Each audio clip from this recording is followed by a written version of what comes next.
Hey there, I'm Dave Mack from presentationblogger.com.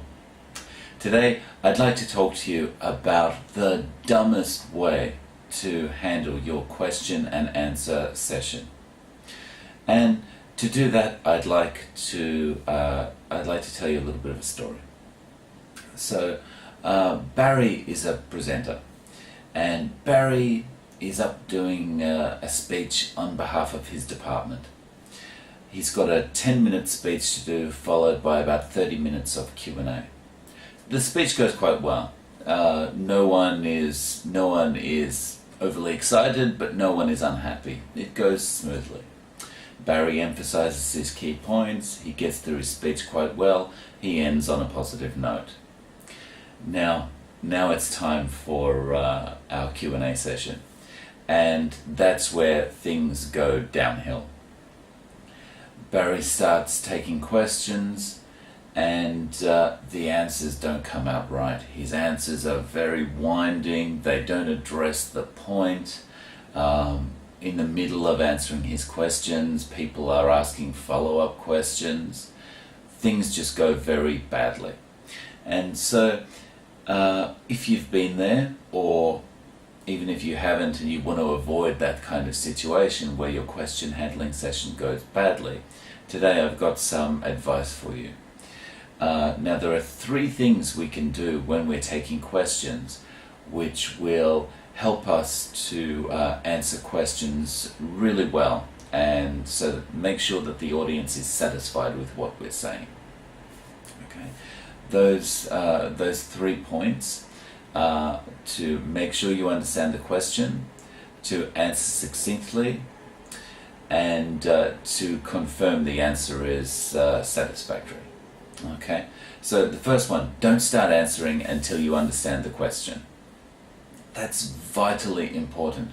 Too many times we find ourselves trying to answer questions when we have no idea what was actually asked. Okay, so when someone asks you a question, the first thing you need to do is think to yourself, do I actually understand what was asked?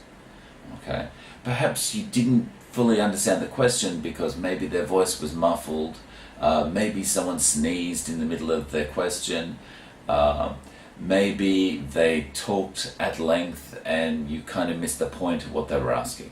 Okay, so the first thing is make sure you understand what they're asking. So if you find yourself in a situation where you don't fully understand, you need to ask a question to get them to repeat what they've said or clarify something.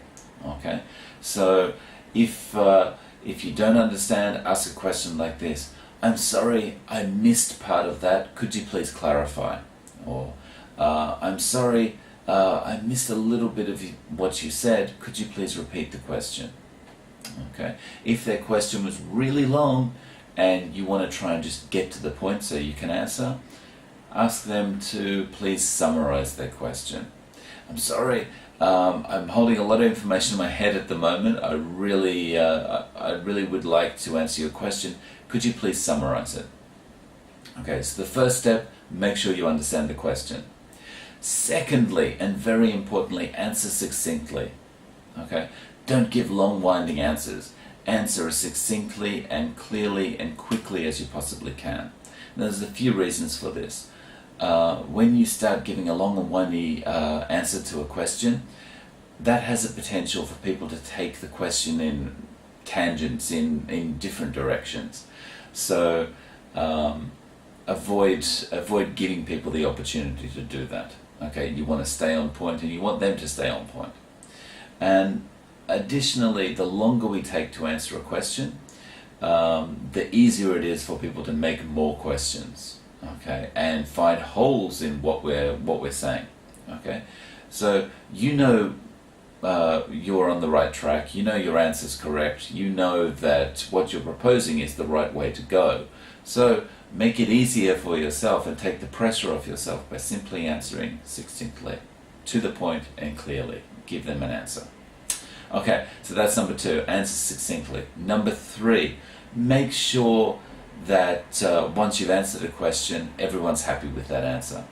Now there's a reason for this. Often what happens is after we answer a question, there's a lot of dead air in the room. you're waiting to see if there are any follow-up questions or any comments from the person who asked the question in the first place. The audience is kind of waiting for you. Come on, get on with it. Answer the next question. So there's kind of this time where you're kind of waiting, and the audience is kind of waiting, and there's a lot of dead air, and it's uncomfortable. There's an easy way to solve this problem. As soon as you answer a question, confirm. Okay? So as soon as you answer the question, just say, "Did I answer your question?" Or "Was that okay? Is that okay? Do you have any follow-up questions?" Okay? Then you're pushing the questioner to give you a yes or no answer, and you can quite easily move on to the next thing, whether it's another question from them or take another question from the audience.